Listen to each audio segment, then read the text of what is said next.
Welcome to my channel. I love photographing people and I love travel photography, but when I take pictures I really like to travel light because I usually have other stuff to carry. Something that I can pop in my pocket is ideal, with some film or another lens in the other pocket. I found the most amazing compact SLR with a teeny tiny portrait lens that has a wide aperture so I can get narrow depth of field and take pictures in low light, and I didn't have to hand over a lot of sausage and mash for it. Let me show you my amazing portrait and travel kit. This was an incredible find, the Nikon 85mm f2 AIS, a tiny, fast, very sharp portrait lens originally released way back in 1977. Then I saw a video from Mr. Leica covering the Nikon FG20 and saying what a bargain it is. And so I bought one on eBay for just £40. That's just over $50. Look how small it is. It's really teeny tiny. Back in the 1980s, if you bought any Nikon, it was built to last, and they all have metal shutter blinds, even the consumer models.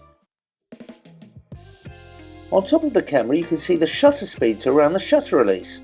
1 second to 1,000th of a second and B for long exposures. There's a mechanical speed of a 90th, which is the flash sync speed. And here's the aperture priority automatic setting, which locks, so you have to press this button to move back to manual speeds. On auto, you just set the aperture and the camera will look after the shutter speed for you. There's also a setting where the FG20 emits warning beeps, which I don't think anyone in their right minds would ever use. Over on this side you have the ISO setting around the rewind dial. Just lift and rotate to set it. There's a crude exposure compensation button which just gives 1.5 stops more exposure for when the subject is backlit. To load film you lift the rewind crank which opens the back. Pop the film cartridge in. Pull the leader across. Tuck the leader into the sprocket, wind on a frame, close the back,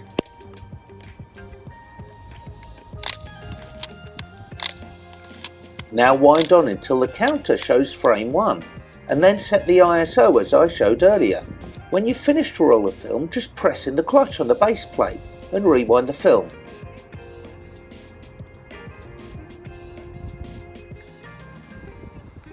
Then open the camera, same as before.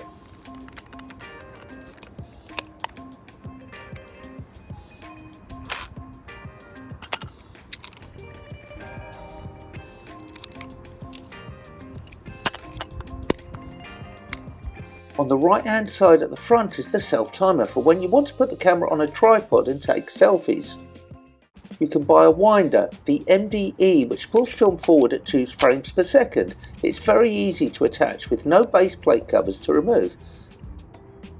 And you can also get a proper motor drive, the MD14, which allows 3.2 frames per second. On the bottom of the camera are the tripod mount, the rewind clutch for when you finish the roll of film, the winder contacts and the battery cover. The Nikon F bayonet takes a vast range of lenses produced between 1977 and 2022, including AI, AIS, AF and AFD lenses which work perfectly with the camera. However, don't use the most recent G designated lenses as they don't have an aperture ring, and modern Z series mirrorless lenses don't fit at all. I also picked up the 35mm Series E wide angle and a pancake size 50mm, both of which are very sharp. But by far the best bit about the FG20 is the viewfinder. My friend Gianluca said it seemed as big as a cinema screen as you look through it. On the left you see what the camera has chosen in aperture priority auto, or what it recommends when it's in manual. Nikon SLRs have very heavily center weighted metering, which makes it especially easy to get the exposure correct.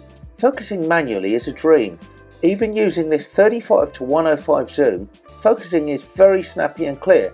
I've used this with the 85mm Nikkor for loads of portraits and found it quick and easy to get the eyes tack sharp. The Oxford Carnival was held this year for the first time since COVID, so I used the FG20 and the 85mm together. I couldn't use the widest aperture as it was sunny, and the FG20 only has 1,000th as the top shutter speed, but there's still reasonably narrow depth of field. You can see that the Ektar pictures are super sharp when I use the 85mm. I couldn't have been happier with my choice when I was in Rimini and Sant'Arcangelo.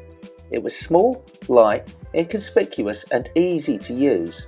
The FG20 is compact and fully functional with a really great viewfinder, and now it's one of the best bargains on eBay. Film camera prices are going up right now as supply cannot possibly satisfy the resurgence of film.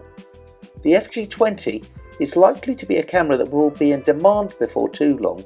I found my perfect portable portrait machine, which is now my main 35mm camera. I hope you found this video useful. Don't forget to like and subscribe for similar content.